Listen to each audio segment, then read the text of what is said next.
episode 212 of Red Wings Rant, where tirades and impassioned pleas for your Detroit Red Wings finally have a home. Mike, we hinted in the episode title what this one's going to be about, so everybody get your cap-friendly page ready, get your hockey reference page ready, pull up your favorite blogger so you can cheat along with us and figure out who the Red Wings are trading away. What? The blogger part didn't make your sense? favorite blogger? Yeah. What does that mean? So you got to pull up what they were, when their most recent article about the trade deadline, and you can go, okay. I have this idea, and it's, somebody else's hard work. Yeah. That's what I was saying. I just didn't want to sound too mean. I just thought it would be funny if I casually hinted at it and then brought no attention to it afterwards, and then we just moved on. But here we are discussing it. I understand now. Okay. Thanks. Matt, very excited to talk trades. Red Wings looking hot against the Rangers. I also was going to throw a Popski at you for a very funny wrestling sign that made it into an episode of wrestling this week. Can I share that with you real quick? Yeah, sure. It's something that it's G-rated, but it's the more you think about it, the funnier it gets. Somebody was antagonizing Sean Spears, who, unless you really watch wrestling, you have no idea who that is. But the point was the joke of the sign. It just said, Sean Spears eats corn on the cob the long way. That's... Just let that marinate for a few minutes. I hope that's a comment on him just being stupid, right? Because there's a very good chance that was I'm going to say it was just the G-rated version of that. And just let your imagination run wild on how you eat corn the long way. Yeah, that's my problem with it. Is I'm like, oh, that could also be interpreted to be mean in a very different way, in which case, very bad sign. F- for that sign. I think it's genius because it could go that way, but because it still opens the door for an elementary school taunt, I think it's okay. I hope it went that way. I'm going to cross my fingers it did. Oh boy. So what you're saying is that the next time we go to Little Caesars and Crosby's out there, you're not going to write a Crosby eats corn on the cob the long way sign? No, I won't. Only because it can be interpreted in the wrong way. I don't want anybody thinking that's what I meant. Because if you're on the side of the hard camera, I feel like there's somebody trying to censor that, but like, well, maybe just eats corn on the cob weird. All right, let it ride. I mean, oh boy. Just out there with your sign. I'm glad wrestling made it back into the Red Wings podcast. Performance art, what's going on, my man?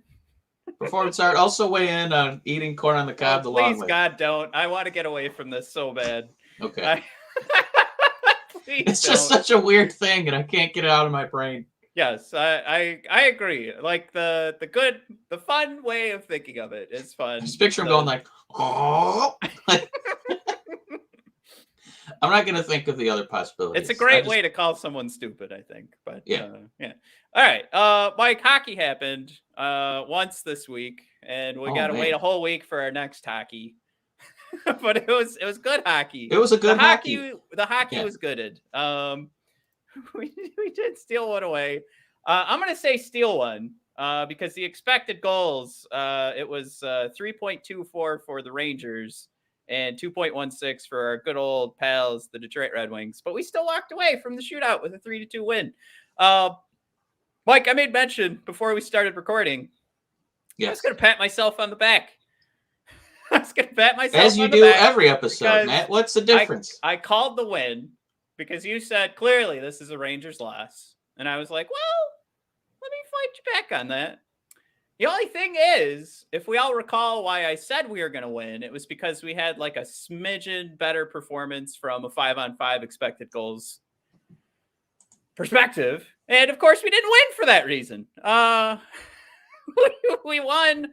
I don't know. I guess just because Greiss had a 97% save percentage. So we got shellacked from chances and attempts.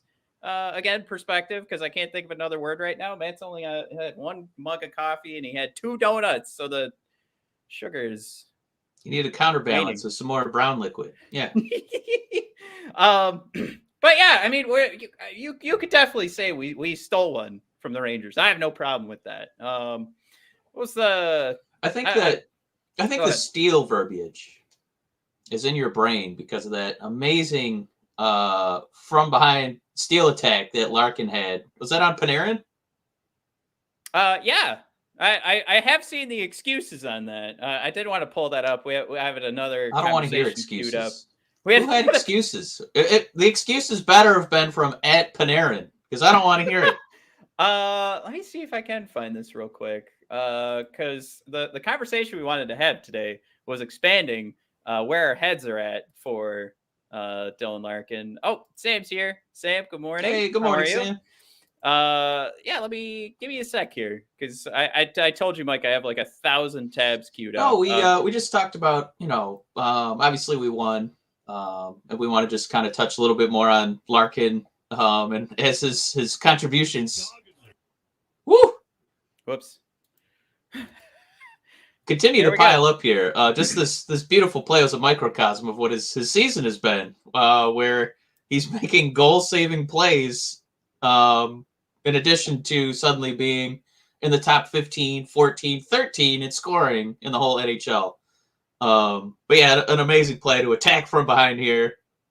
So see if we can get this playing. Yeah, for anybody listening to the podcast, you just use your imagination here. But so here's excuse number one. Paint the picture for us verbally. Close your eyes too. You should close your eyes. Okay, Shesterkin launches the puck to center ice to Panarin. Beautiful pass. It's gorgeous. Like, think about how great Shesterkin has been this year, and he just taped. No, there's little wings on the puck on its ascent up to center ice. Yeah. So who does he pass it to?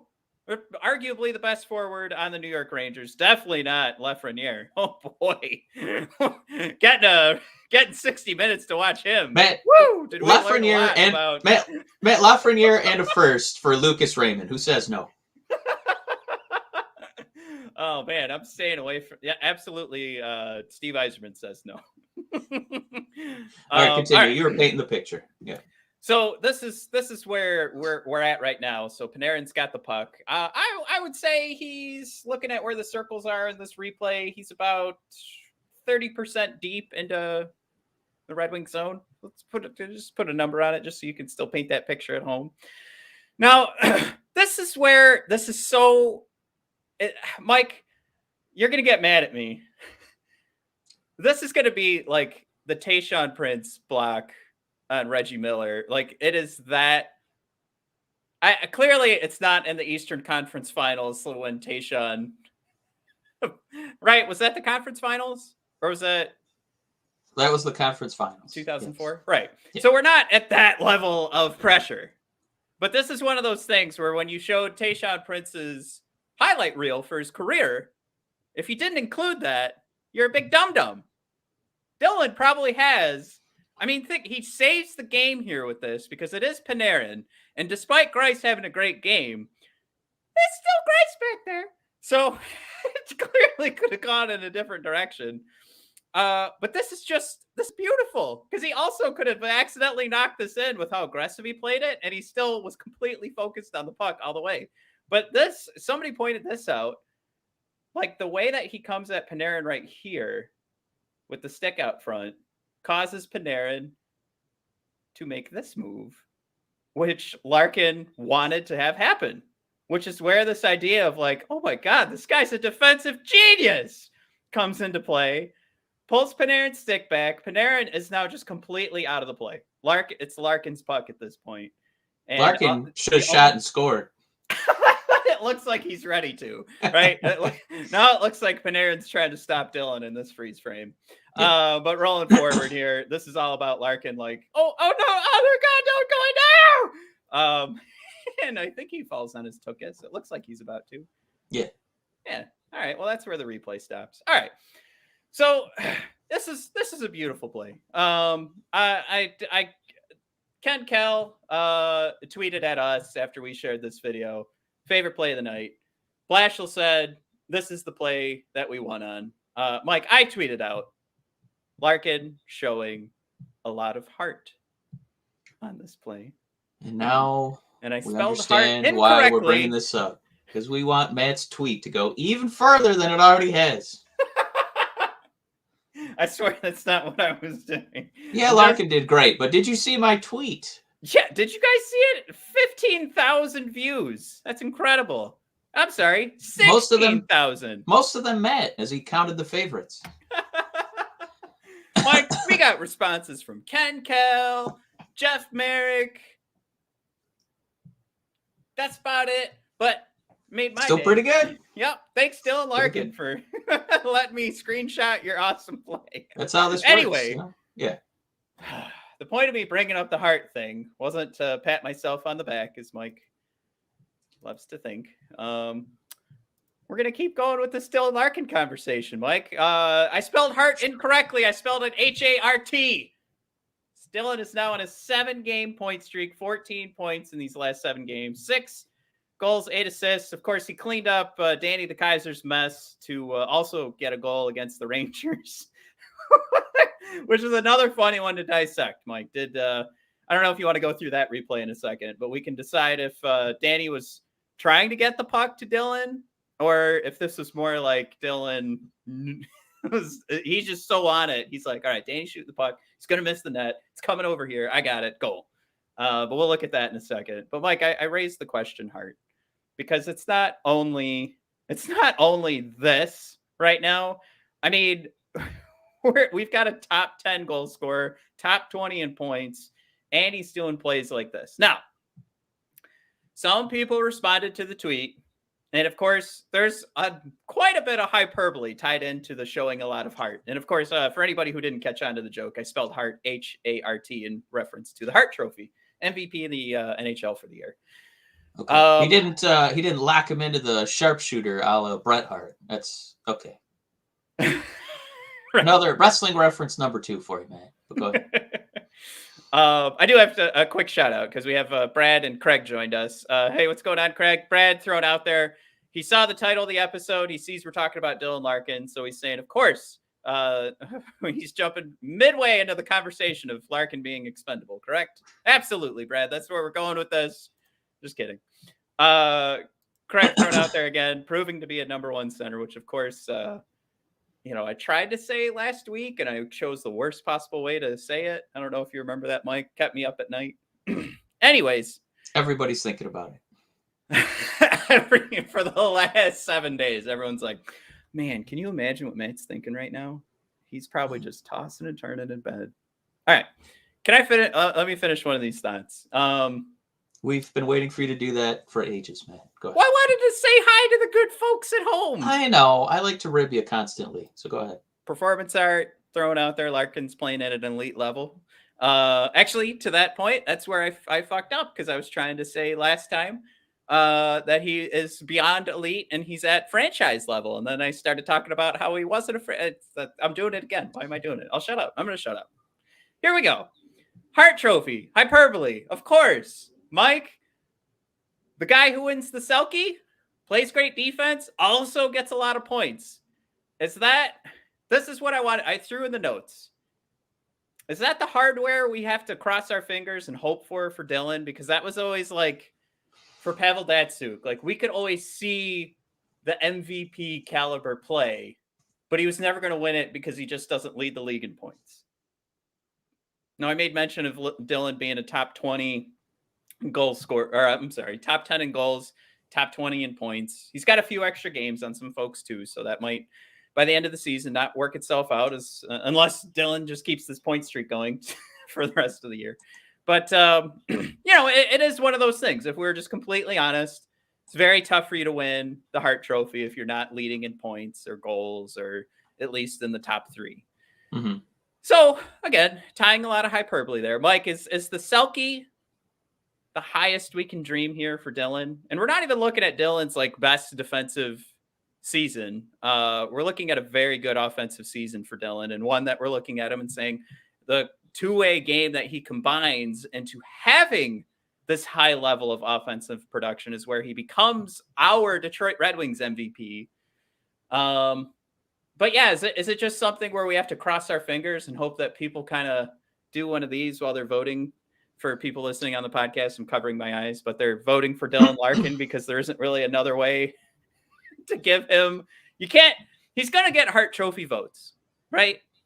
I guarantee it, because there's going to be some people tied with Detroit that will look at this year's performance and say, yes, he can get on my ballot, no problem. Let me push back. Do you want to pause for? Do you want to stop me from rambling for a second? Yeah, let me push back on that. I don't think he's going to get Hart votes unless he gets us into the playoffs. I don't think a non-playoff team deserves a player to like earn any voting for that. You're not. You're just no. It's not going to happen. Unless we get aggressive at the deadline and, suddenly Vrana comes back and he's just red hot as if he never got injured at all, which is, a lot of things would have to go right for that to happen. But I do think the Selke Award I think it's something that's kind of near and dear to Red Wing fan hearts because, no pun intended, because we've had a pretty good history of it. We've had Fedorov win it. We've had Yzerman win it. We've had Chris Draper win it. Matt, we had Datsuk win it 3 years in a row. It's our award.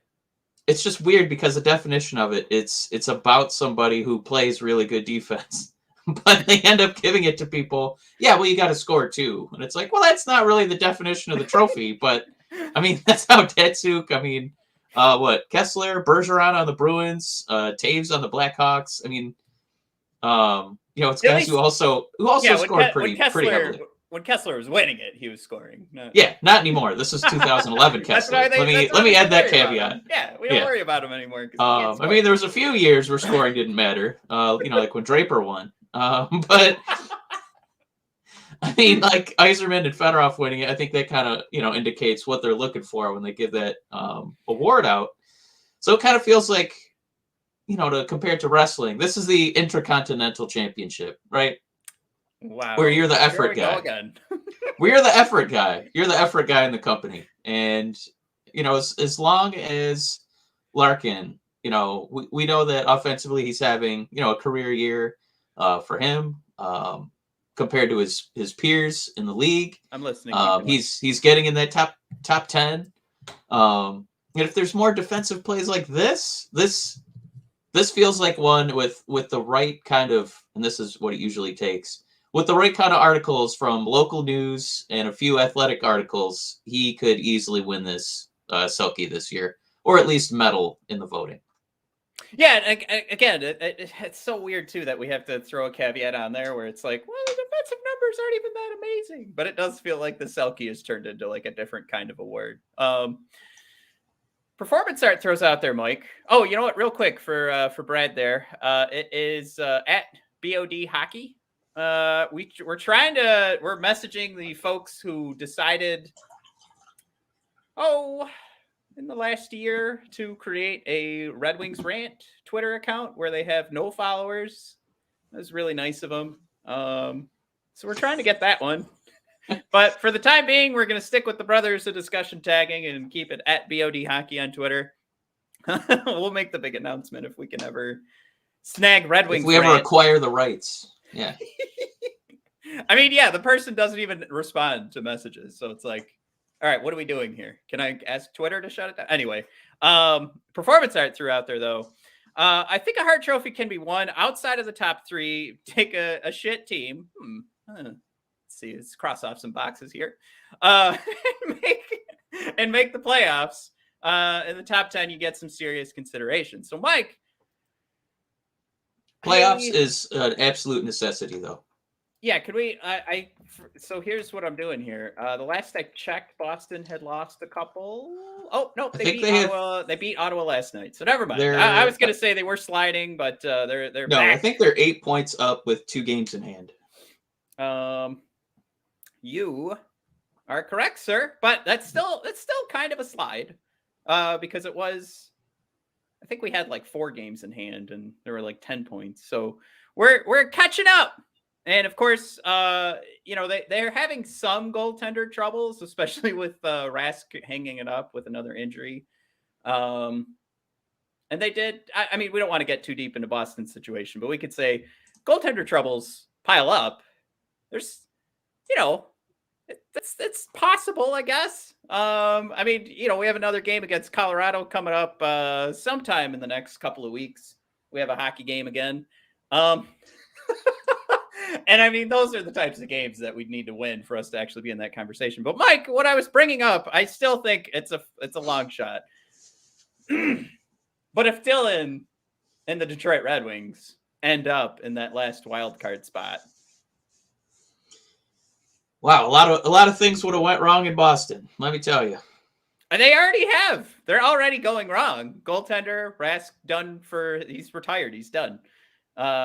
So things are going wrong. One more injury, maybe an injury on the perfection line, and door opened. So is that enough for you? We sneak in? Is that second wild card spot, by your definition, enough to get more Hart Trophy consideration? It gets you in the conversation. All right. That's fine. I will concede that. That's fine. I will allow that. But what's stupid is I can't remember when the voting ends. If we end up like winning a couple playoff games, look at how far we're into the future we're going. If we end up by miracle getting into the playoffs and winning playoff games, they would probably give it to Larkin, even though you're not supposed to count playoff success. But a lot of things would have to go right for the Red Wings. I don't even know if you can count, because the votes are in, right? So they're in, so you can't count playoffs anyway, because they've already, right? I think that's the timeline. Because you're supposed to wait for the season to end, and then there's kind of a weird, little bit of time where I don't remember when they end, but yeah, I feel like the last I looked it up, it was, we just don't hear about the winner till the end of the season, but the votes are already in. That's how we get these coach of the years, and then the coaches out in the first round. We got knocked out in the first round, right? And fired sometimes. Yeah. So Mike, real quick, because Tristan's here, he wants to talk about expendable players. So hold on a minute, Tristan. We have other show topics. Mike, I've been trying to tell you, please, Mike, please consider, when you're putting in your vote for Calder, please consider Moritz Seider. I beg of you. I know you want to give it to Zegras, and I'm gonna give you more evidence. So please consider it. More TikTok-y evidence that you're desperate to have, even though Zegras scored from behind the freaking goal line the other day. Don't think about that. Okay. Deleting that from my memory. Thank you. All right. No, it wasn't. It was another amazing replay for Zegras. Another highlight. But forget that, Mike, because we do have Moritz Seider right now, who doesn't always have those opportunities because he's a defenseman, okay? We got to get him behind the net. Let him cook. Get him in his office. I do like the idea of him approaching Jeff and asking for an opportunity. Listen, you give me a lot of grief for putting Zegras not only as the Calder winner, but in the Hall of Fame. For not necessarily hockey, but the TikTok Hall of Fame. But if you want to make Seider, if you want to give him this award and get more eyeballs on this game, I think all you have to do is create a montage of all these power hits that he's put together over the course of the season and talk about him mowing over the competition for that Calder Trophy. I think that's the only way to do it, is if you can't sell razzle dazzle with the guy, which is not his game, you sell the power. And I know it's obviously it works here. Everybody loves mowed over, because it's like Cronwald, but better. Because he just stands there and people die crashing into him. I love these plays. Oh, what's that? I hit a button. Hey, what's going on? There's sound. Oh, no. Hey, we're going to get canceled. We are. All right. Well, there's your replay for all the YouTube viewers. Well, that's great. Well, I played 2 seconds of Bally Sports content, so now they're going to come for us, as they've shown us in the past. I just love that Seider is he's like Everest, right? And all these guys try to like, ascend him and attack Yeah. him. When And then is there's this gonna just all stop? these base camps of just, dead people, with water bottles and skates in the snow drifts, and nobody can conquer this mountain, Mount Seider. Yeah, I'm wondering when this is all going to stop. Like, how much longer are these guys going to keep trying to run at Cider? Because it's not even. I don't know. I feel like we've been talking about this for quite a while of guys trying to run at him, and Like, listen, Cronwall, bless him, right? He would be a cannonball and fling his whole body at full speed at people, and then you got Cronwall. But I think this is a little more impressive because Cider is. Man, he's like the big man in the Royal Rumble where everybody comes for him. Well, to put it this way, like I know what you're saying with the Cronwall thing. We don't want to like those were always fun, but this is more impressive because Cider's making the play here, and Kreider's like, all right, I'm gonna smash this kid and teach him a lesson about how you play hockey in MSG, and Cider's just like, no, get out of here. I don't care if we almost have the same last name. We're not friends. Knocks over. But yeah, I mean, like that's 1,000% you're correct. Nothing against Cronwald, but being cidered is like, well, wait, I'm gonna get the puck out of the zone and we're gonna go score a goal and I'm gonna smash your face clean. By the way, like, I don't know what Kreider was thinking going face first, like to start the hit on Seider. So for anybody who missed it, I mean, we're gonna slow this down, but Kreider's going in to smash Seider while Seider's making a play out of the zone. And it's just, I mean, doesn't it look like Kreider's like leading with his face to start this check and Seider just lays him out? I don't know what the plan was. Some of this where you brought up pro wrestling twice today, Mike. Sometimes you watch pro wrestling and you're like, well, what was that gonna do if he actually did land the hit? That's what this kind of looks like. Like, I don't know what Kreider was thinking. Like, I'm gonna lead with my teeth. I think part of the problem is that Seider is so God, what's the word for it? Funny. I can't think of the word for it because he doesn't look like he's getting ready for a hit, right? It looks like he's just getting ready to do another stride. So he definitely caught Kreider by surprise that he didn't. He was probably still in the process of lining up his move when Seider just kind of ambushed him with a giant kaboom from his mountain shoulder. So, which ambush, I will say, is a funny word to pick because clearly Kreider's trying to hit Seider while he's busy doing something else. So yeah, that's who's ambushing, and Seider's just I would come back to your climbing Mountain Seider and just stick with the mountain because it just wasn't going to go well either way. All right. What do you guys want to talk about? Should we go into the Soderblom content? Can I ask one question about Seider? Is he vegetarian? Because the way his eyeballs work, I don't know how he saw somebody out of the peripheral coming to attack him. So he's a little bit like an elk, where he's got his eyes on the side of his head, so he can see the attacks coming from any angle. Yeah, you started saying that, and I was like, I don't know, but okay, I understand. Yeah, that's what I was going for. Yeah, that's how elk work. Yeah. Where are we? Do you want to do a quick Soderblom content, and then we'll jump into who's expendable? We are at a half hour already. Yeah. Are you doing the one-handed attack? Yeah, you want to look at because what I wanted to bring up was just, I mean, we've been hoping that Soderblom was going to start trending up so that we could see him next year. We've got, and God, I got to change this overlay because I keep blocking the statistics with this massive overlay. Or I got to make my PowerPoint slides smaller. But we're going back, 1, 2, 3, 4, 5, 6 games.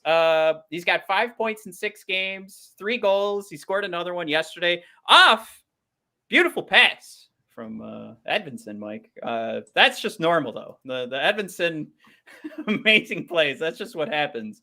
But yeah, earlier in the game, before Edvinsson did make that play, let me kind of slow down here so I can pull up Ice Hockey Gifts.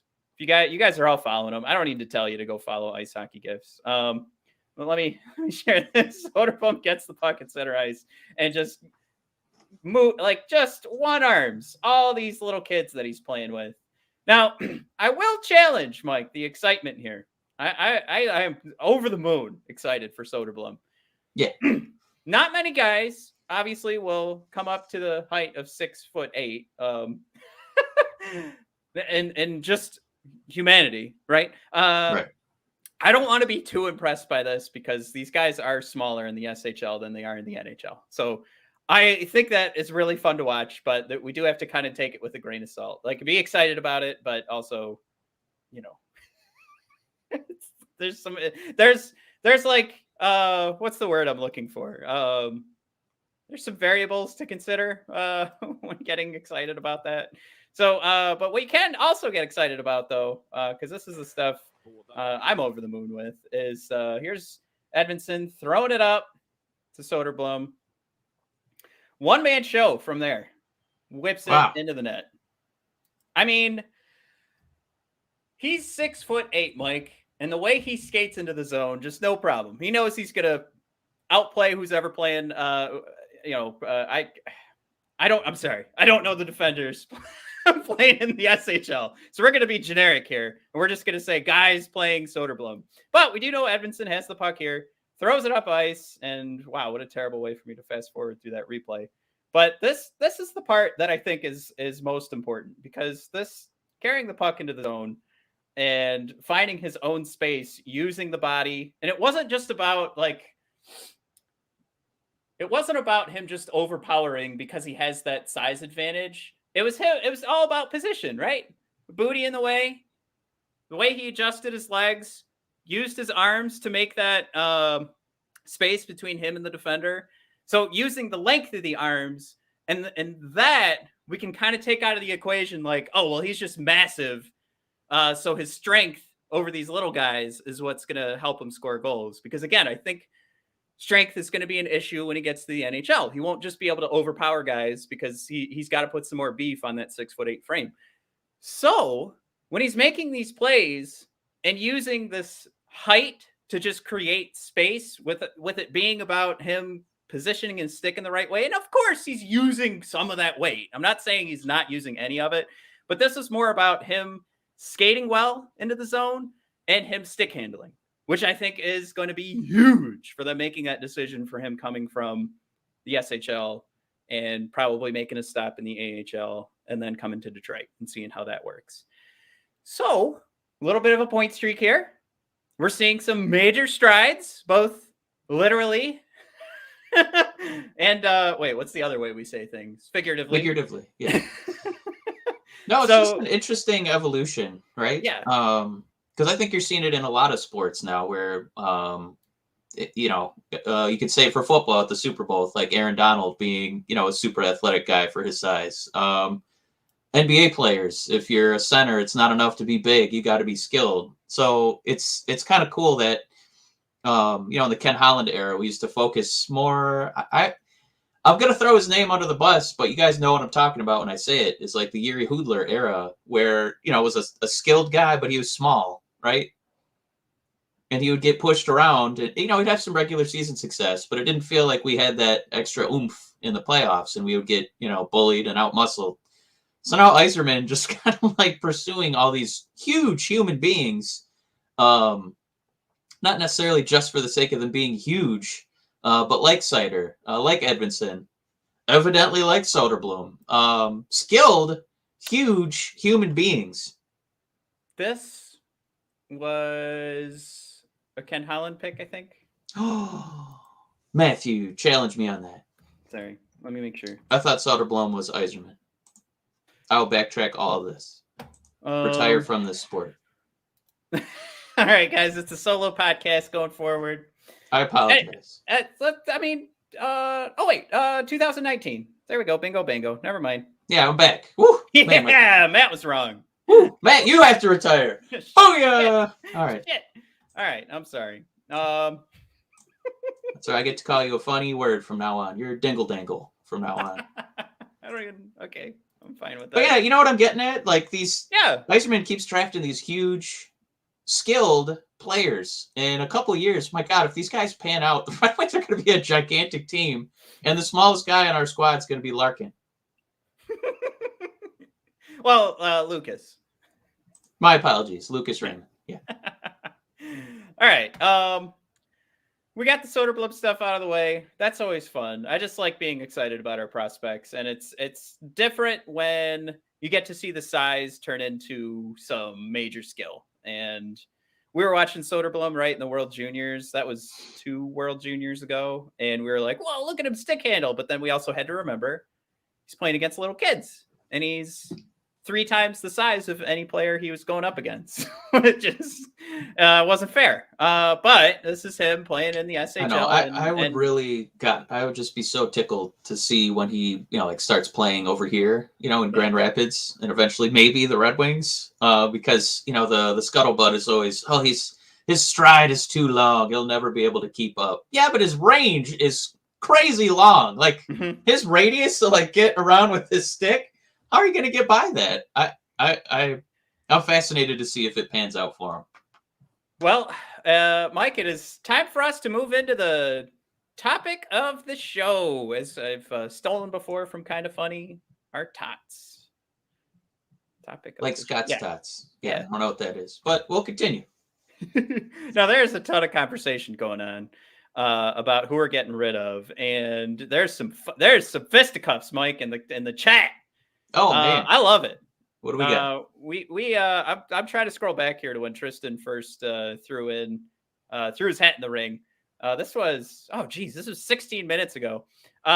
Tristan throws out there right away, Fabry's expendable to me. Now Tristan jumped in. We were talking about Dylan Larkin, I think, at the time, but Tristan was ready to go. Let's get rid of Fabry. We'll get into that in a second. I just want to kind of go through these and get everybody's thoughts. Performance art. Fabry can go. He always gets late this period. I get it. Okay, I'm sorry. I'm just performance art. I need a second before I read through these, I guess. But he's always getting late penalties, is what performance art is saying, which has clearly been a problem a couple times. Yeah. Where I saw one on here that was like, how do you get rid of Fabry? Oh, here we go. Joe Diamond, not sure how anyone can say Fabry is expendable with the way the Guelph Storm is performing right now. That's a great point. Tristan, we as a show, so take away the Guelph Storm. As a show, we've always tried to remind people that when Fabry looks aggressive and fun offensively, he struggles mightily defensively, and his numbers show that both in the advanced analytics and if you want to just go baseline on what goals are going in when he's on the ice. So I am not a huge Fabry supporter, but if there's anything to support keeping Fabry, it's that then you have a second line that doesn't need Dylan Larkin or Lucas Raymond, and it's putting pucks in the back of the net.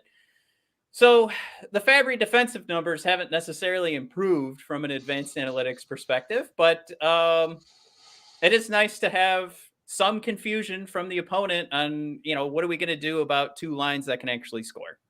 And that's before we even add Verana to the mix. So let me say that he is not expendable in that what we would get back for him in a trade would not be as valuable as how we treat him. Now, to Tristan's point, he says this line is carried by Suter and Bertuzzi, and Fabry is kind of just making bank. We're calling him a coattails player. Yes, there's a good way to put it. So I will take that, Tristan, and we'll say 2 points to trading Fabry, 1 point to keeping him so far. All right. We had to scroll down a little bit here because everybody started to get back into our conversation. I mean, he's a flexible guy who, you can kind of pop him into any line. But the reason that he's not expendable for me, I don't think you could really get, you're not going to get a first or a second round pick for him. Do you really want to give up a guy you could, potentially put on a third line once we get a little more depth? For a third round pick, I don't think the value's there in the trade. I think it's more value to keep him on the team at this point. So 2-2. Joe did come back. He just said it seems silly to think that Fabry is being carried by them. But this is my favorite part. So quick shout out. You guys are my absolute favorite. This is one of my all-time favorite Red Wings Rant comment chants. Tristan goes, "Okay, Joe." And then Joe says, "Okay, Tristan." And then Tristan comes back and says, "Okay, Joseph." he says, "Just kidding." But that was, guys, bravo. That was my absolute favorite back and forth. But it is great because you guys are way more adult than I am. Because then, then Joe says, it's your opinion. No, he's quoting the dude. Well, that's like your opinion, man. Oh my God, you're so right. Come on, man. No, this is me. I'm playing chess right listen, now. Listen, Like, Fabry is the rug. All right, he ties the whole room together. You can't just get rid of the rug. Well, how about Joe says this? The team isn't good enough to get rid of someone like Fabry. He's still certainly one of the better players on this team. Mike, I think that's kind of what you were just saying. Yeah, by default, we can't afford to get rid of him because we don't really have anyone to take his spot, and we wouldn't get a lot of value back. We wouldn't get equal value back in the trade. All right. So there's quite a bit of conversation just going on about Fabry, but this is kind of where we wanted to take this. Was just things clearly have progressed, I think, since the last time we talked about the trade deadline. Mike, you and I probably both have the cap friendly page up right now, and if you don't, always a good idea to have it ready to go. I've been reading. Right, because we said before the show started, if you're at a party, and somebody brings up NHL trades, let me get cap friendly up, see how that works. Let me see what kind of trade protection we got on our second, third round picks that we have in surplus this year. 1 second. So I had to meet one of the executives at my new job, and there's a lot of pressure when you come into the new job saying like, yeah, I my experience is this podcast for the new job, right? Mm-hmm. So everybody knows what's happening. I guess when they announced that I was coming to the company, they said, Andy has a Red Wings podcast. So I'm going to an executive and I'm introduced as the Red Wings guy. And he's pulling out his phone to say, hey, I met this Red Wings player the other day. Now he knew who it was, but he was testing me. And I tell you, I have been asked like straight up marketing questions. I don't care. I can go through that. No problem. You can pull some of those answers right out of your behind sometimes. He was pulling up that picture and I was like, oh my God, this is where I prove myself to the new executive on our team. And I'm just sweating bullets. I can see him scrolling through his phone, going down, down, down, down.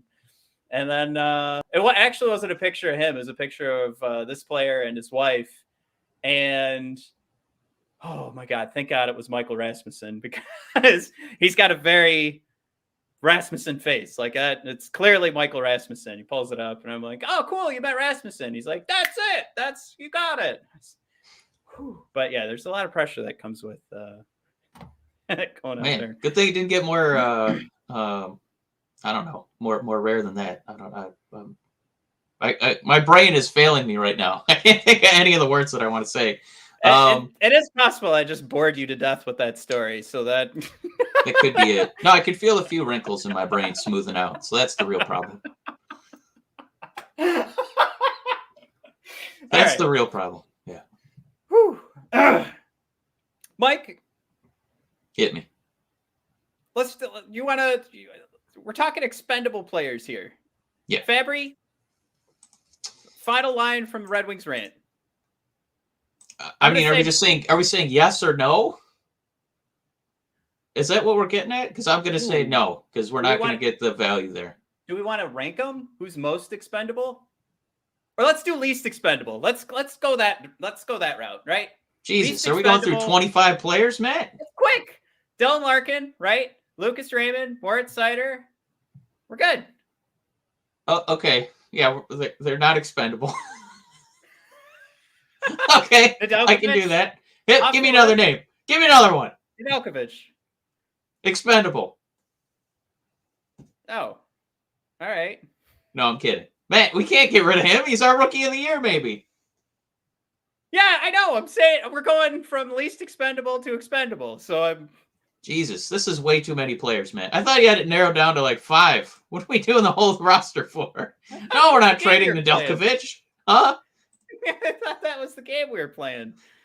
All right. There's still an argument to be made. I think you're like nothing's set in stone with any of these guys except for the first three. I feel like. All right, Nedeljkovic, not expendable. Okay. Okay. Yeah. Fine. Whatever. Matt, I'm not saying to Matt trade Osterley. him. Is he expendable? Is our seventh defenseman expendable? Oh my God! I'm gonna wring your neck the next time I see you in person. All right. So clearly we didn't have a plan here. You had players written out for us. You had 5 guys. Why are we doing the entire roster? Did I have 5 guys written out somewhere? Yes. Oh, in the notes? I was saying, the show notes that we put together. I was saying the conversation would include these guys. How expendable is Dylan Larkin? Yeah. That's a real interesting question to explore. The fucking Selke Hart winner for this season. God. I'm gonna fucking murder you the next time I see you. So just consider yourself dead. This is on YouTube. Is Mo Seider, is he a flash of the pan? Is he expendable? Oh my God, I'm gonna murder you. All right, let's read the notes. I said we rank the Red Wings roster and assets. So if you're going by the show notes, Mr. Deadman, then what I just said was accurate.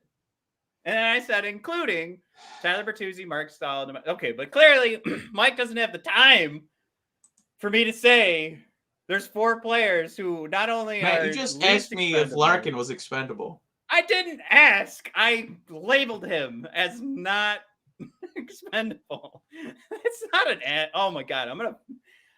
Is Steve Yzerman expendable, or do we just call up Horkoff? Yeah, let's call up Horkoff. I feel like he's a young guy as far as GMs go. Let's give him a shot. This is when I murder you. It's been 212 episodes, but that's when somebody if you had to give up one, Yzerman or Larkin, who are you giving up? I'm not giving that. Entertain us with an answer. Nope. No. Go away. All right. I fucking hate you so much. All right. So Mike just wants us to go pick from the bottom of the barrel and say, these guys are expendable. All right. So let's play. Let's play Mike's fun game. Sorry, I don't know what I'm. What was that? Cookie Monster? I don't know what that voice was. I just wanted to cross some names off the list for myself, but no. All right, let's get back into it. I'm sure we've lost quite a few viewers with this argument. This is the banter you need, right? There's 2 brothers talking hockey. Yeah, just keep justifying it, Matt. Let's do it. Oh, you piece of garbage. Oh my God, I hate you so much. All right, I'll start from the top here. On Cap Friendly from the forwards. So they're ordered by, I think they're ordered by how much their cap hit is. So, Mike, this is a guy on the list. I'm going by the list. Tyler Bertuzzi, Mike. Is he expendable? Is that the question? Yeah. Matt, as far as this team goes, and as far as our prospect list goes, he's about as inexpendable as it gets. This guy carries the team offensively for stretches. He's so good. He made Puce a viable center in the NHL again. He's helped unlock Fabry. He's made Fabry look useful again. Matt, I don't think the twos, even with his omissions from the stat sheet in our brothers to the north in Canada, you can't get rid of this guy. If you really believe that, we're another draft in a free agency wave from being competent, you can't say bye to a 26-year-old guy who has a win above replacement at like 95% right now. No, he's not expendable. See, Eric throws out there, I thought everyone wanted Bert traded. What happened? You'd also have to talk right now the trade value for Bert, even though he's probably has the least amount of trade value of any player that's performing or has performed as well as Bert in the history of the NHL. You not only cross them off a ton of teams, but nobody wants to play that game of like, well, I hope we don't see a Canadian team in the playoffs. Well, I mean, if you ended up trading him to we don't need to play that game. the Metropolitan, if you no. traded him to the Metropolitan Division, there's no Canadian teams in that league, so you maximize his potential.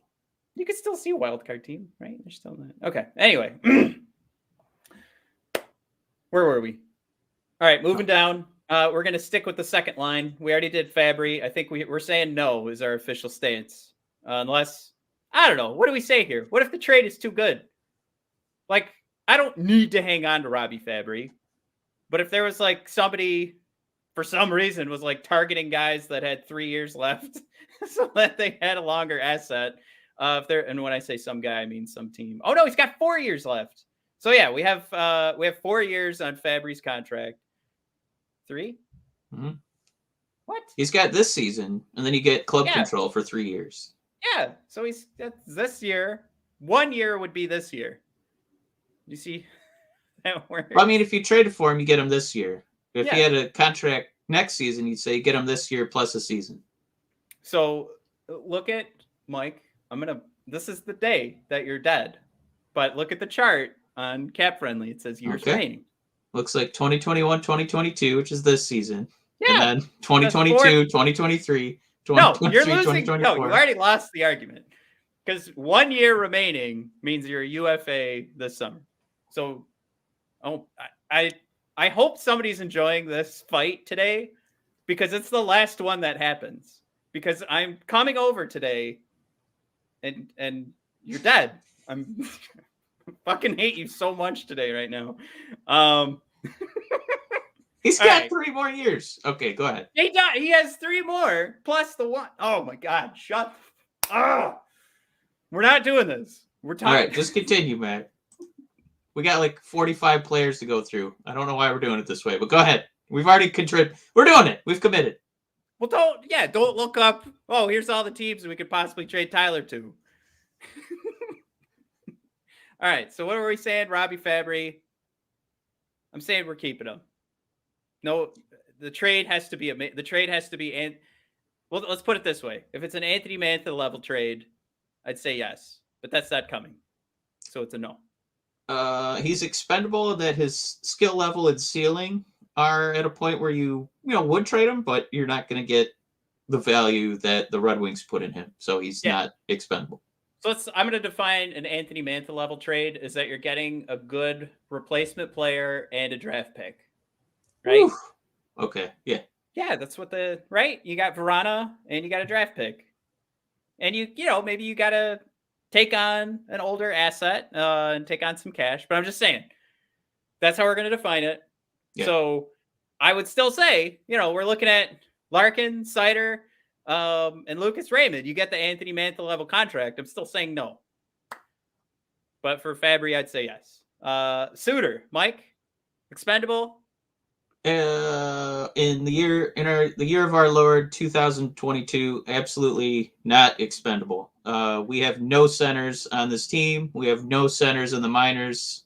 He's the second best center by default. There's no way you can trade this guy right now.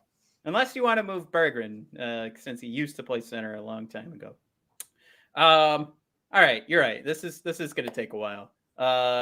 We can zip through a few more of these. Adam Ernie, expendable. Yeah, absolutely, but nobody wants him. Right? Well, you get to add $2 million to your books. Woohoo! We have a ton of space. We don't need to do that. If anything, we should be taking money on. Yeah, Matt, I got another one for you. Namestnikov. Absolutely. Expendable? Absolutely. Matt, he's going to get a career high in goals. Do I want to move Vladdy? No. Is a 4th round pick, as argued by Sir Max Boltman, enough for me to move Vladdy? No. But I would say I would do like a conditional. If it ends up being like this team has to get to the conference finals, otherwise it's a 4th round pick. But if it's like 2nd or 3rd, I know there's more value to Vladdy there. What I'd prefer to see is like we're going to move him for a 2nd round pick, but we'll make it a 4th if you miss the playoffs. That's what I'd prefer. but I still am fine playing this game. And I'd probably, if I'm managing, if I'm Steve, I want to talk to Vladdy and be like, look, know you love it here.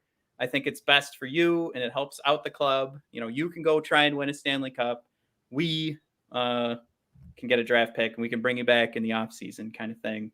So that I try to be that open and honest with him and then, make that move.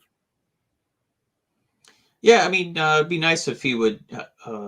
Obviously, we didn't bring him back. We did on a tryout, but kind of the way the Bobby Ryan treatment, where he's like, "Yeah, I would love to come back," that kind of thing. Because Yzerman's really good at building these relationships. Matt, got another player here.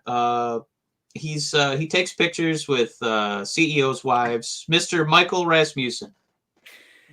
Yeah, he's expendable. You get in the same game here. That I don't know who wants him.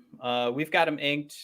3 years? Cap Friendly says in their chart, years remaining, 3 years left. Sorry.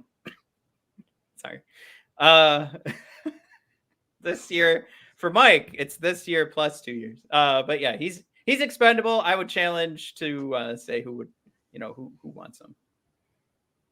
I think he's made some great strides this year. But there's nothing there to say you have to hang on to him to see how this pans out, right? Because that's the question you have to ask. Is it worth it to see if this player pans out? Mike, maybe from the perspective, like you said, we're pretty short on center prospects. That's 100% valid. But then is it possible for us to make an upgrade? We're still waiting for Mitchell Stevens to come back too as a fourth line center. So there's some options already on the team that are just injured right now. So, yeah. So am I willing to wait for a guy who takes up an 80th of the cap? Yes, I'm willing to wait on Michael. So expendable, yeah, but he's kind of in the same boat as Fabry, where I don't really think you're getting much back for him unless it's another project player who has also kind of underperformed, and probably in a similar age bracket because they're he's only 22. We're gonna skip Lucas Raymond because obviously not expendable. A guy who he's like one hot week away from being third in NHL or in Detroit Red Wing rookie scoring ever. So he's not expendable, Matt. We're gonna skip him. Matt, that brings us to Zadina. Expendable or no? Well, this is the tough one, right? Keep in mind he will be a restricted free agent, so you will get to go to an arbiter and figure out this contract. Very excited to do that. Will this team be able to survive? If I ask the same question I asked with Rasmussen, are they able to survive without Zadina's production? Absolutely. Right now, yeah. What they get for him, I mean, Steve, he's not going to not try to maximize the value in return, but I mean, it would have to be, it doesn't have to be a haul. Like, it doesn't have to be a ton of assets, but it's got to be some high value assets. I mean, it's got to be something where we need to look at it and go, wow, who saw, like, what is that GM seeing in Filip Zadina where they gave up that much? If it's not that conversation, I'm taking my chances on Filip Zadina panning out.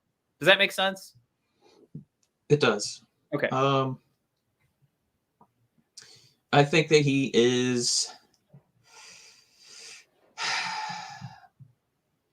Again, it's so tough because the Red Wings are right at that spot where you're right at that age, man. We really need to start seeing something, but it's not like too late. You can still kind of suck this year, and we'll see how you pan out. And we know we've seen some shimmers and some glimpses and some shadows of what could be. He is expendable in that he hasn't proved it yet, but he's not expendable in that, again, he's only 22 like Rasmussen, and you can kind of wait. So he's not being traded. Matt, I think a little bit easier one, Sam Gagner, 32 years old, unrestricted free agent this summer. Yeah, I mean, expendable clearly. I think as the season has rolled on, I've become a huge fan of Gagner. I love what he's been doing with the kids.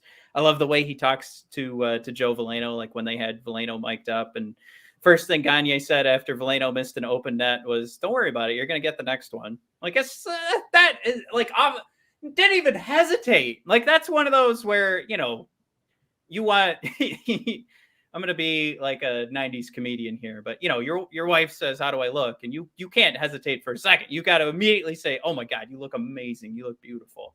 And that's what Sam Gagne did. Like, it was a perfect response, and it builds you up, gets you ready to go out there, and you immediately like take all those negative thoughts. They go right out of the back of your head because you got your man Sam Gagne backing you up. So there's value there from Sam, but clearly not enough to not take. Mike, I love Sam. I'll take a 6th round. I'll take a 7th round pick for Sam Gagne. Let's light it up. And it's not. I'm not trying to be mean. I'm not trying to give anybody the worst day of their life here, but I mean, let's move it. That's not going to happen. Nobody's going to call and say we need Sam Gagne. He's a really tough one because he's especially expendable, but I don't know what kind of value somebody would want to give up for a 32-year-old depth guy. Right. He serves his best purpose on a team like ours, where he can be that coach on the bench. Like, Sam is destined to be probably a Griffin's assistant coach, and I'm sure he's probably already had those conversations, especially with how long he's been inking deals with us, which hasn't been that long, but long enough. So yeah, right. Like that makes sense. Expendable, not moving though. And then the last one, Mike, on our list here, Giovanni, who just lost his brother to the Tampa Bay Lightning. I mean, like, expendable, but also it needs to be something where I'm kind of like, okay, that's probably more than I would have seen for Giovanni.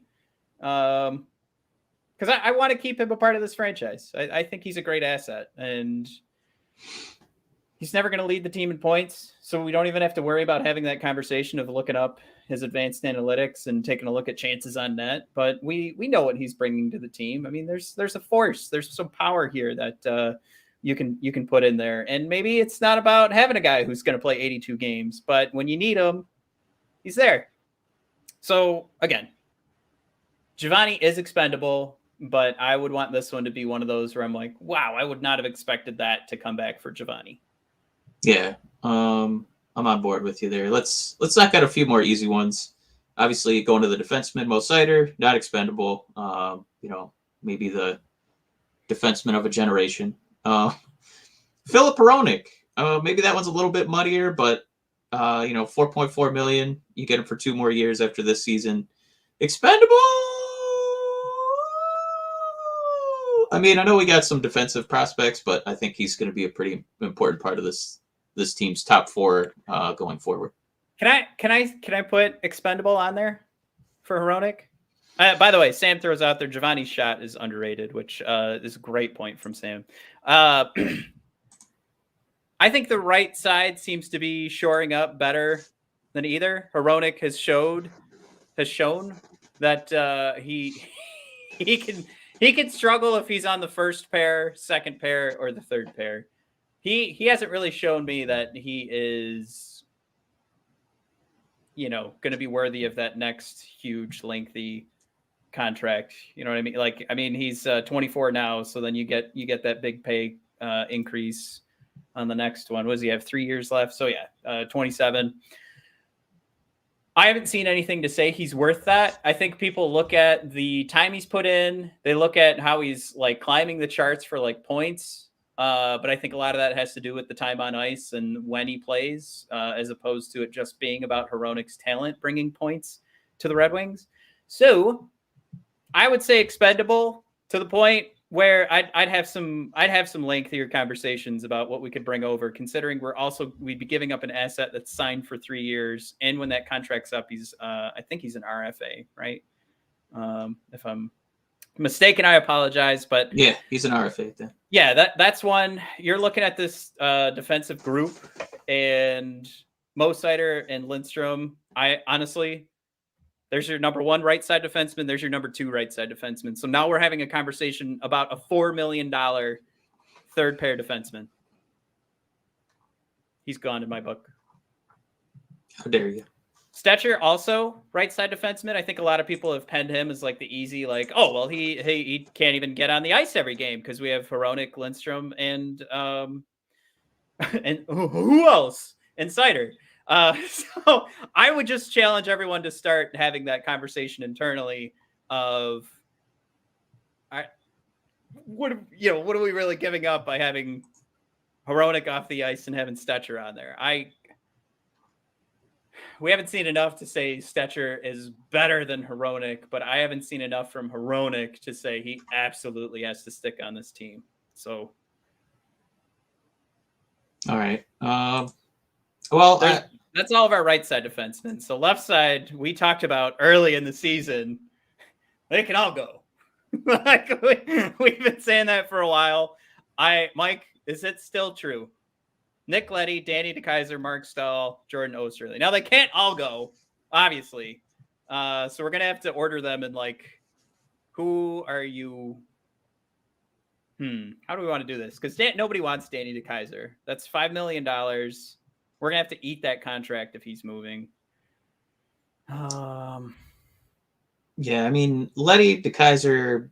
I mean, that's oh my god, that's a ridiculous amount of like cap sheet cleaning that's coming off the board for Leddy, who I don't think he hasn't been awful. I think we thought we were getting a little bit more. I don't know if you want to push back on this or not, but I think we thought we were going to get like a Mike Green contribution, who he had some pretty good Red Wing seasons, right? Like loading up and playing well on the power play. And, he had a lot of injuries. I really thought that Leddy, that's kind of what he's going to, be contributing a little bit more. And it's not quite what he's brought for us. Yeah. So I'll put it this way. I think the way I break this down is who I've fallen in love with the most with, like the most occurrences of me over the season where I've been like, damn, good for him. So who do I want to keep? Marc Staal. And then Danny Kaiser is last on this list, but I don't think anybody wants him. So Nick Leddy's going to get moved with us eating some contract.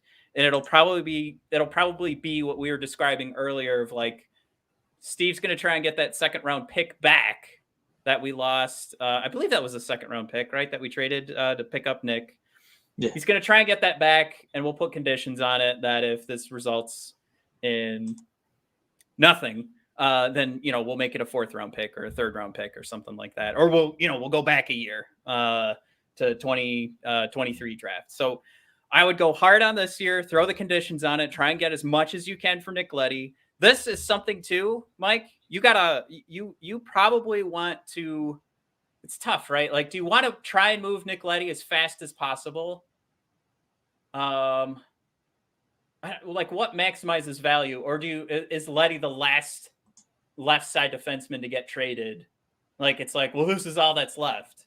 Because then at that point, you're talking to a team as the only team left who would even need a left side defenseman, right? And then you're trying to fight like, well, my defenseman's cheaper, so trade for my guy, right? So what do you do here? What does it even matter? Do we want to have that conversation?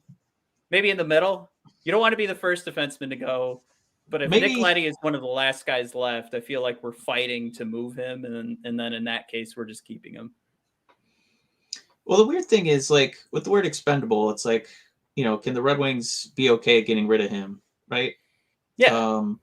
For me, it's kind of weird because we kind of have to pivot the argument a little bit, like for Marc Staal, where I think he's expendable in that as far as trading our defenseman goes, he's arguably the one who bring back the most value in terms of these guys who are going to be unrestricted free agents, because he has had pretty good even strength numbers. And Leddy, for his $5.5 million, I don't think you're going to be fetching a 2nd round pick. You're probably going to be downgrading that to a 3rd or a 4th. DeKeyser has absolutely no value. I brought up this just to kind of add to the conversation, as Jay Fresh surveyed 1,845 folks who would return a first rounder. 7% of people said that Nick Leddy would return a first-round pick.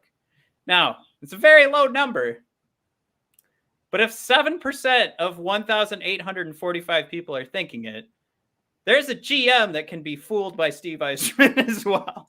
So I'll throw that out there too. I thought that was really interesting. If Yzerman fleeces another GM, I don't know if he's calling Carolina to see if they want to give up 2 firsts for Leddy. If that happens again, there's going to be a 31-team huddle immediately after the trade deadline. If that happens, like Yzerman is getting kicked out of the fantasy league for making secret back alley trades. There's no way they're going to talk to him anymore. Yeah. I did want to throw out there, Sam throwing out there, Shai Buium having his nice first year in Denver. Because we're having that conversation about defensemen here. So he'd be playing on our left side, 14 points in 28 games. College hockey statistics, Mike, half a point per game. That's really goddamn good. Also, Sam throwing out there, McIsaac really turning it up. I think you can probably look up those statistics too. But yeah, McIsaac is one of those guys I'd look to. I'd put money on that we're going to see him before the end of the year, especially after the trade deadline. If a couple of these guys do get moved, which man, that's going to be fun. If we can get now, Shai is not going to be a part of this group at any point this season. That's just more of like a fun little side anecdote, like, oh, Williams having a good time, so the left side could be getting better. Of course, we know Simon Edvinsson going to be on the left side. I guarantee, Mike, left side next season, no problem. But yeah, to kind of look at throwing McIsaac into that conversation, just some funsies there. So thanks, Sam. All right, where were we? I went away from Cap Friendly for a second. I pulled up Elite Prospects. We were almost through. We just had we kind of blitzed through Leddy, DeKeyser, Hronek, Staal, Seider, of course. It would just be if you want to do like Stetcher, another guy who's going to be an unrestricted free agent. Stetcher, I piled into the right side defenseman, where it was like most people are seeing Stetcher as the guy to move. I don't know, Mike, would like going back to the Hronek conversation, we keep Stetcher, you have a cheaper contract. Now you can take out, now you can weaponize the cap again at the trade deadline. I think the Red Wings did that once last year to help out the Tampa Bay Lightning. So maybe you can be that middle guy again. I don't know how much space we have to keep eating contracts. I think you can only do 2 at a time. And I guess we can, because we've got Panic right now till 2023. So that kind of sucks. So we can only do 1 more. And someone can correct me too, but I'm pretty sure that's correct. You can only do 2 contracts. I don't know. Should I sit there and do that research real quick just so we don't look like a couple of assholes? How many contracts can you retain? Do you want to do goaltenders while I look this up? Yeah, sure. Matt, is Nedeljkovic expendable? Pre-retained salary. Sorry. So we have Panic. We could do 2 more. So we'll throw Nick Leddy on there, and then we can be the middleman in another trade. So I don't think that's enough to say that you move Hronek over Stetcher to save that $3 million. So I'll concede that point. That is a moot point, but now we're all a little bit smarter right now. Except for all the folks that were at home yelling at me saying, of course it's 3. Well, the goaltenders, I think, those are the easier arguments. Also, I don't think we really mentioned Lindstrom, but his youth, what he brings to the penalty kill, we didn't really give him a lot of airtime. I'm going to say not expendable. Same with Nedeljkovic, another easier argument to make. Going for 26-year-old rookie of the year, and definitely stood on his head multiple times this season. He's not going anywhere. We've already swindled Carolina in a trade. I don't know if we're going to do another swindling job, trading him for multiple first-round picks or some madness like that. And then it just kind of coincides with, another least expendable than most expendable in Thomas Greiss. 36-year-old guy coming up on unrestricted free agency. There's some teams who, might want to, poke around and see, what the Red Wings want for what would be a insurance policy for the playoffs in Greiss, who, we know has had some pretty strong second halves, is pretty good at sharing ice. So he could just kind of play him in, put him in the rotation, as needed. And it's not a long-term commitment. So it's he's one of our more expendable players. I don't know what kind of value to really get for Greiss. Again, he didn't pop up on that poll to get a first-round pick. I would probably fall out of my chair if he got a second-round pick, just because I feel like you could find some veteran goalies, kind of lurking around for third-rounders. That's going to be one of those where somebody's looking for a solid third option if they've been having some injury troubles or getting some consistency from the backup, and they're not going to give up a ton to do it. We have space too, I think is worth mentioning, with the Griffins. I did like it was mentioned by Octopus Thrower that if we can move Greiss, bring in Calvin Pickard to the main club, and that'll make more space. I think Victor Bradstrom has been kind of short on his opportunities, so that's just going to open up space for the Griffins to just let some of the younger kids own what's going on down in, or I should say, west to Grand Rapids. I shouldn't say down in Grand Rapids. But anywhoozles, I like that point to just kind of give more space down there. I mean, we're talking about Pickard right now is 29. So no point in letting him just continue to eat games, and especially when he's serviceable for the main roster. If a Greiss trade comes up, I think you do it. Even if you're talking about a 2023 pick, I think I'm fine moving Greiss. Yeah. Ideal scenario there. Then we just had a couple players left that are injured. Mitchell Stevens, restricted free agent. For what this team needs, yeah. Not really expendable. And he's not going to cost a lot of money to keep around. I was going to say, you're going to make Tristan happy by saying he's not expendable. So not at this juncture. And then Riley Barber and Carter Rowney, or if you want to call them Carter Barber and Riley Rowney, expendable in both cases. I don't think it really matters what the Red Wings do with those guys. I know what you're saying there. Yeah. And then Jakub Vrana, obviously. The savior is not expendable, man. He's not going anywhere. Yeah. Eric, what do you know what he's talking about? I feel like I might have said something. I've known only 3. Oh, he's arguing on my behalf for years remaining. Oh. Okay. Yeah. Upset. Oh my God, I feel so dumb right now. All that donut sugar coursing through me right now. Got to throw out there. If you guys are in Livingston County, Dough Creations giving away free donuts today because it's their 1-year anniversary. So over in Howell, check them out. Google Dough Creations. Sorry, not Donut Creations. Dough Creations. You go in there, they'll give you a free cup of coffee and a donut because they're celebrating 1 year. That's what Matt was eating for breakfast today. Last question, Mike. We were talking about this before the show started. Michael Script throws in there, if the Wings go on a run, are they still sellers? So the trade deadline's March 21st, right? It's a long ways away. I think you would have to win every game from now until then for me to have that conversation. Yeah. Can I say that?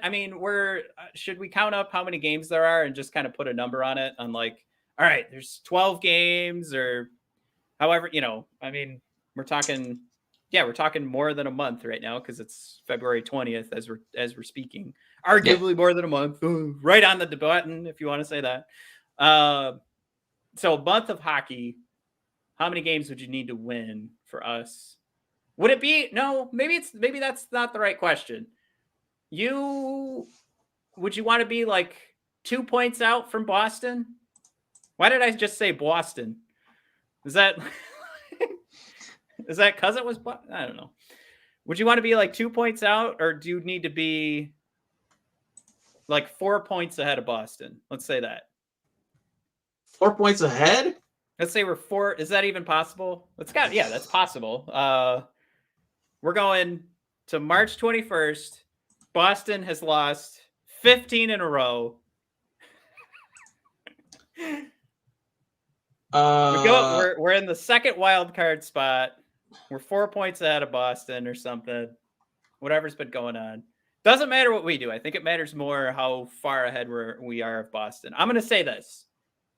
My answer to that question, let's put the scenario out there. We're 4 points ahead of Boston. What was the what's the trade deadline day? Cut me off. March 21st. Okay.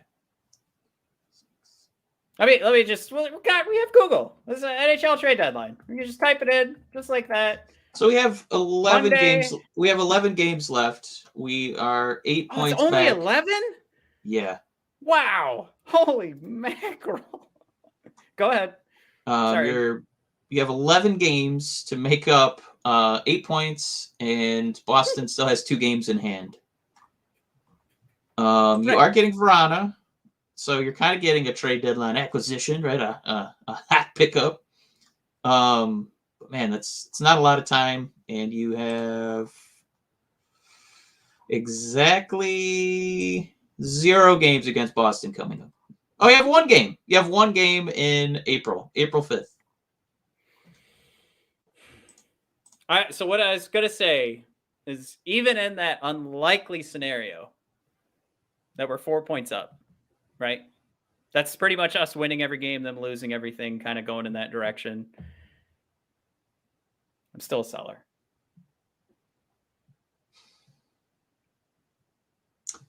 The reason that we're probably not a buyer is what you would have to give up, and the Red Wings draft picks are still probably more valuable than the rental that we would be acquiring.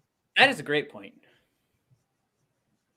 This is like the absolute, this is like the absolute last year where you don't think about trading draft picks. I think the Red Wings, can I say this? This might be overthinking it. Let me add a caveat to that. This is the last year where you don't trade third rounders like Yzerman did for win now players like Nedeljkovic and Leddy. I would say we'd be in position to move like a Namestnikov to pick up a left side defenseman. I think we'd be in that conversation. But even in that conversation, we're not talking about, Googling who are the top 10 guys available at the trade deadline this year. Nope, not happening. We are hoping for a John Merrill, type of transaction where you're just getting a solid defenseman. He's terrible on the offensive side, but he's really good. Like he's got to really shore up one side of the ice. And that's how you justify the move. But yeah, I would say that would be as far as I would go, where we're not just picking up prospects or draft picks or, going in that direction. You might be able to get in the conversation of picking up a veteran with a high price, right? Because we have all that cap space. So maybe that's where it's like you do a mutually beneficial NHL move for 2 hockey teams. But giving up prospects, giving up draft picks, I'm not in that game yet. And I will start to consider it next season after I see Simon Edmondson for a couple of months. Not that I'm trading Simon. I'm saying I need to see him look like a Moritz Seider, like 75% Moritz Seider before I'm like, okay, we've got 2 defensive pairings here. I'm ready to trade away Emil Vero.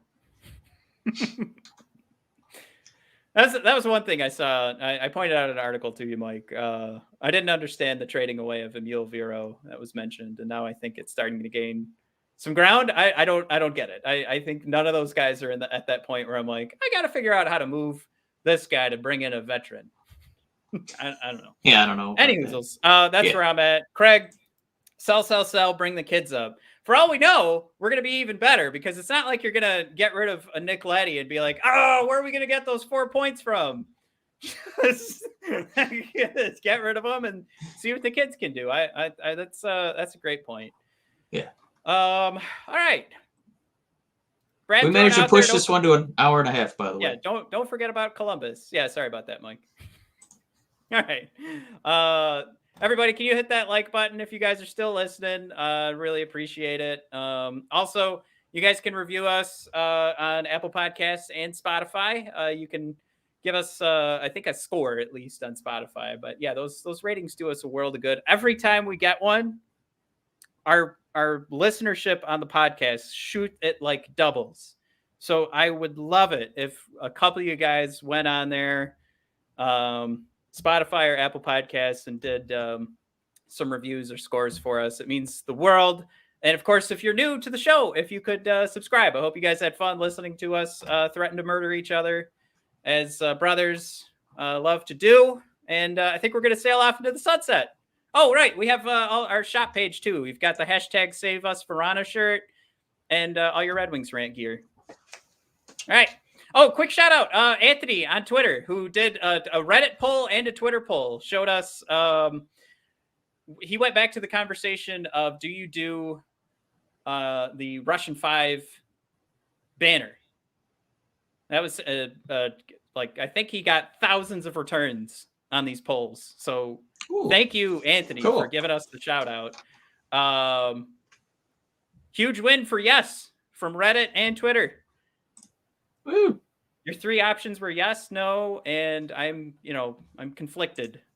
I thought conflicted would win, but a vast majority said yes, get the Russian 5 banner up there. I'm still conflicted. I'm not ready to do it. But again, Anthony, thank you so much. Your gear's on the way. Or you know what? I still got to figure out if we can send it your way. Anthony coming from Australia, so. I was gonna give an accent a shot, and I was like, nah, don't bother. It's not gonna be good. Don't do that. Yep. Nope. Onwards. Thank you for tuning in, everybody. You guys have a good rest of your Sunday. We'll see you guys Wednesday when, of course, it'll have to be a hybrid show. So we'll be playing the Avs at the time. So my least favorite type of show to record, but we're doing it. All right. Thanks for tuning in, everybody. Have a good one.